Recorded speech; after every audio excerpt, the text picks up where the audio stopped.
Bonjour chers élèves de la classe de 3e.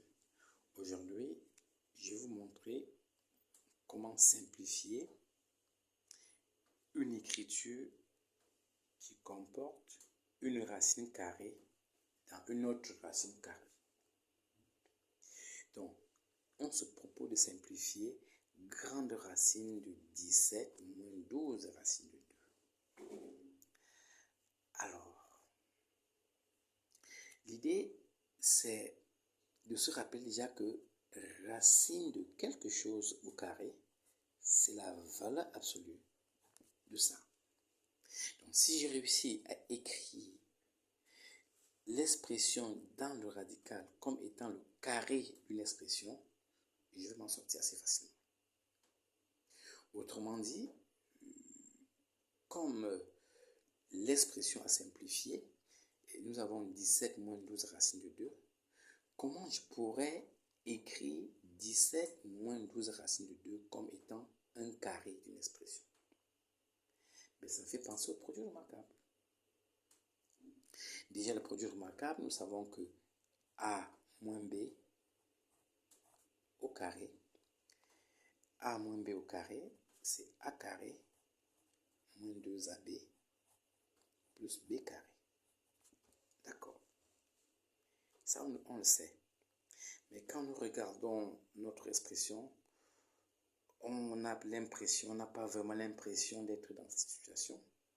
Mais si on pousse la réflexion, on peut bien quand même réfléchir. Le moins qui se trouve devant le 12 racine de 2 me fait penser à ce double produit. Regardez, ce double produit, le 2AB. Donc, je pourrais déjà réfléchir, 12 peut déjà s'écrire comme 2 fois quelque chose. Donc, je vois déjà que 12 racine de 2 peut déjà s'écrire 2 fois 6 racine de 2. J'ai avancé un tout petit peu, certes. Alors, si j'ai l'expression 2AB, ben, il reste à savoir qu'est-ce qui est A, qu'est-ce qui est B. Et c'est le plus difficile.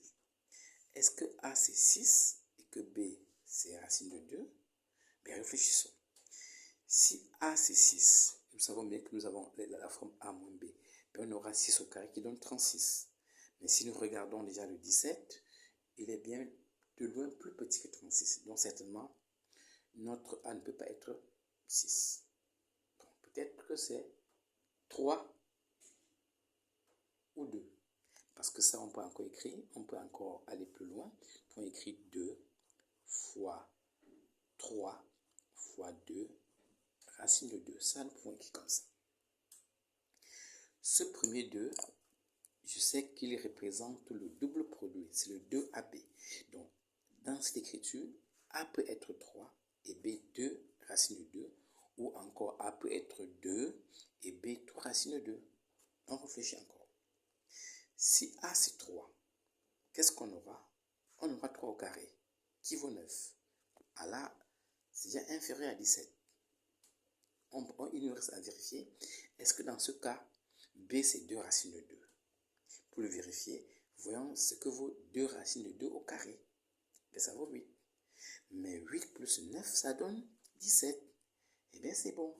Donc, mon A, c'est 3. Et mon B, c'est 2 racine de 2. Et du coup, je pourrais donc transformer mon écriture avec ces informations et écrire que 17 moins 12 racine de 2 s'écrit 17 moins 2 fois 6 racine de 2, comme expliqué. Et en faisant apparaître le 2AB, je peux bien écrire 2 facteurs de 3 fois 2 racine de 2. Et du coup, mon A, c'est 3 et mon B, c'est 2 racine de 2. Il ne me reste plus qu'à appliquer la formule qui est là. Et en appliquant la formule, eh bien, je me rends compte que si je développe 3 moins 2 racine de 2, j'obtiens exactement ce résultat. Puisque j'ai eu le 9 et j'ai eu le 8. 9 et 8, 9 plus 8, ça donne bien 17. Et du coup, Je peux donc simplifier mon expression en appliquant la propriété qui me dit que la racine carrée d'une expression dans le radical sort en valeur absolue.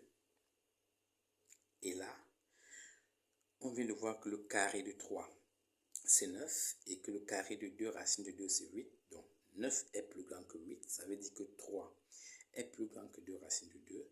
Et du coup, la valeur absolue va donc sortir 3 moins 2, racine de 2. D'où l'écriture simplifiée que nous cherchions. Donc, grande racine de 17 moins 12, racine de 2, s'écrit encore 3 moins 2, racine de 2. Voilà, chers élèves, comment on mène la réflexion pour arriver à simplifier une telle expression. Merci.